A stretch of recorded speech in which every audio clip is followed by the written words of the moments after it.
So maybe you're in the process of deciding whether or not you want to go the divorce litigation route compared to mediation, or another method or another way of resolving your family law matter. That is, sometimes when we talk about litigation, well, that's going to court and appearing in front of a judge and having a judge make a decision about you and your changing family. And mediation or mediation arbitration, four-way meetings, there's a lot of other methodologies available, often under the mediation umbrella, where parties are wanting to get their matter resolved, but without going to court.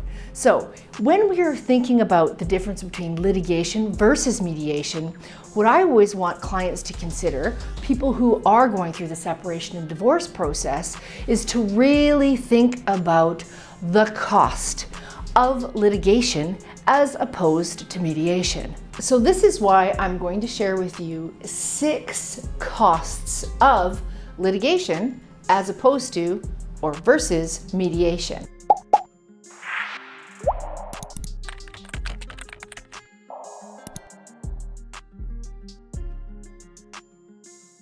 Now, of course, the first cost is the one we all think about, and a lot of times people think it's the only real cost, and that is the financial cost. And yes, litigation tends to be significantly more expensive than mediation or other ways of resolving your matter. And the fact is that when people think, yeah, sure, court's more expensive, often people don't realize it's not just a little bit more expensive or a lot more expensive. A lot of times it's double, triple, quadruple, sometimes even, and I'm not exaggerating, 10 times more than mediation. So if you think about it, before you go off to that litigation route, you may want to consider the actual financial cost of it. I'm thinking about a case I had once where the parties ended up going to litigation. Although the mediation arbitration route was recommended by me to my client who accepted the idea, but the other party said, nope, I want to take the matter to court. Well, what ended up happening is that a 10-day trial got extended to 19 days, and well, lucky for me, I'm no longer a lawyer on that case. What I can say is that they are continuing to litigate with appeals and new court applications and all of that. One thing we know for sure is that financially, that family will never recover from the litigation, from the financial cost of litigation. So we know that litigating is expensive, and we know that if you choose litigation over mediation, chances are it's going to be more expensive. But what about the other costs? Let me share with you that there are a lot of other costs associated with choosing litigation, almost always. So a second cost that you might want to consider if you are considering litigation as opposed to mediation is the emotional cost of litigation. Now, going through a divorce and separation, figuring out how you're going to end up parenting your kids, dealing with the financial piece, support, dividing your assets, your broken heart, all of it is a lot to handle. And it's emotionally taxing on, well, just about everybody who goes through that process. Now add to that a litigation piece. Now you are handing the most important decision of your life, probably, maybe if it's about your kids or your finances, to somebody who doesn't even know you, a complete stranger. And you're not only going to entrust that stranger with these very significant decisions, which is emotionally very stressful, you are also going to have to go through the litigation process. Now, like I said, getting divorced and separated is not easy. However, if you litigate, chances are it is going to take way longer, and you're going to go through that process for a much longer time. You're going to be way more emotionally stressed out than attending, let's say, 1 day of mediation. It's emotionally stressful. That's the way it is. The third cost of litigation, as opposed to, well, comparing to mediation, is the cost to your children. Now, I know that a lot of parents, when they're going through a separation and divorce process, sure, it's stressful even if you go to mediation. And if you're in the litigation process, it's going to have chances are it's going to have a greater impact on your kids. And why is that? Well, first of all, kids are intelligent. They're emotionally intelligent in a way that we forgot to be a very long time ago. If you're a parent going through the litigation process and, well, you've already talked about the emotional turmoil, your kids are going to know, whether you've shared with them that you're in court or not, they are going to know that something isn't right with you at that moment. They are going to be concerned about you because they are going to pick up on how you are feeling.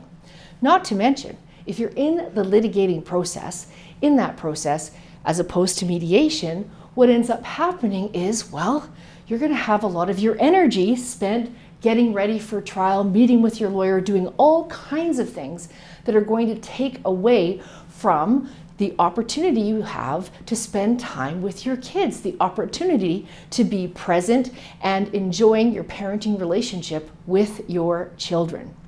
So when you're thinking about the cost of litigation as opposed to mediation, it is a way greater likelihood that your kids are going to be able to actually also experience the litigation piece more so than mediation because of how you are doing as their parent. Oh, hey, it's me. Interrupting a little bit because I want videos like this to reach more people. So if you are enjoying what you see, if you're finding it helpful, please hit the subscribe button, which is somewhere up there. And also tell me, what was the biggest takeaway you had with respect to this video? Leave it in the comments below and I will answer every comment, every question, because that's what I do.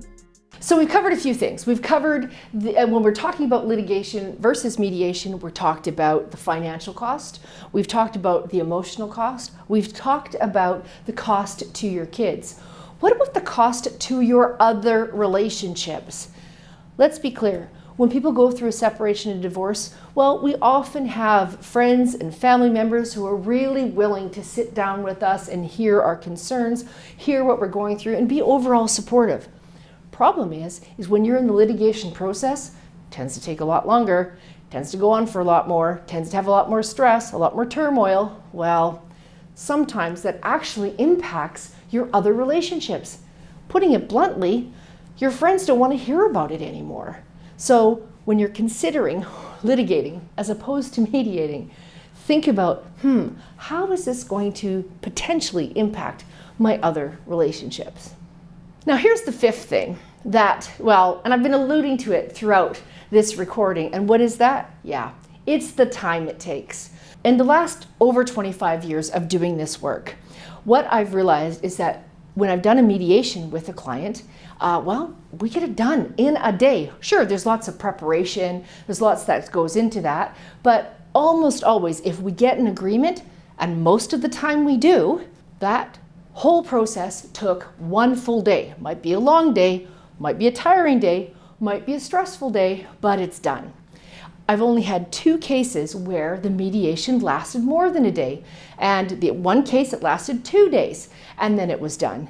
And then one other case, very high conflict, well, it went for 4 days, and then we decided, no, we're not doing this anymore, and we went on to arbitration. So I'm sharing with you, it's the time commitment that litigation costs. Well, when you are in the litigation process, guess what? You do not know when court time is going to be available. You not only have to worry about your schedule, your client's schedule, the other lawyer's schedule, the other party's schedule, and potentially a mediator's schedule, you also have to worry about the court schedule, which could mean that your matter doesn't get set down for months and months or even a year down the road.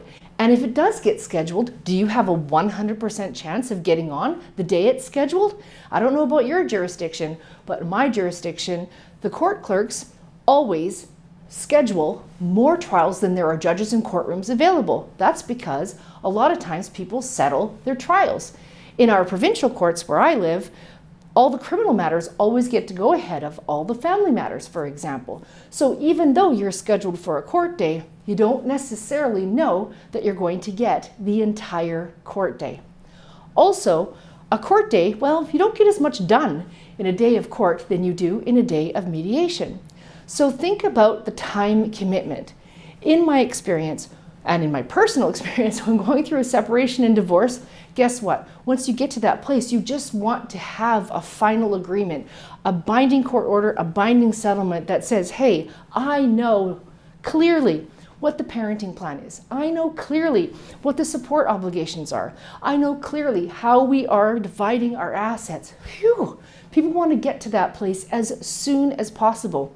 Well, if you are in litigation versus mediation, chances are it's going to take a lot longer. Now, this brings me to the final thing I want you to think about if you are trudging off to the litigation court as opposed to considering mediation. And that, my dear friend, is control. So the thing is a lot of times people don't realize that when they appear in front of a judge, yeah, sure, judges they tend to be, at least where I live, highly emotionally intelligent. They tend to make really good decisions. However, you can't guarantee that to be the case. Even though they might be emotionally intelligent, might have huge experience under their belts, judges are humans too. They're fallible too. Now, I'm not saying that doing litigation means that you're just throwing some spaghetti at the wall and seeing what's going to happen. No, not necessarily. However, you are handing over some pretty important decisions to somebody who doesn't even know you or your family. In the city I live in, most of the judges here are amazing. They're emotionally intelligent, they make great decisions, but guess what? There's a couple that are, well, I'd say cowboys. One in particular, wow, the decisions this judge makes are out in left field all the time. The sad thing is we don't get to choose which judge we're going to appear in front of. So you want to think about it before doing the litigation thing, is thinking about, do I want to hand that control over about my family to somebody else? Maybe not. Maybe it's something you're going to think twice about. So this is Val, and in this recording, I have been sharing with you the true cost of litigation compared to mediation. Now, of course, there is the odd case where mediation costs do spin out of control. But the likelihood is that the real cost for you and your changing family is going to be a lot more if you choose the litigation route, whether that be at the financial end of it, whether that be in the emotional turmoil it causes, whether or not that be the effect on your kids, whether or not that's the time it takes, whether or not the fact that you lose control, and of course, how it impacts your other relationships. So before choosing that litigating route, think about mediation, give it some thought. This is Val. Much, much love. If you found this video helpful, and I hope you did, please give it a thumbs up. Because if you do that, then this video will be able to reach more people. And as well, if you want to stay in closer touch with me, please ring the little bell icon so that you can subscribe to this channel. This is Val. Much, much love.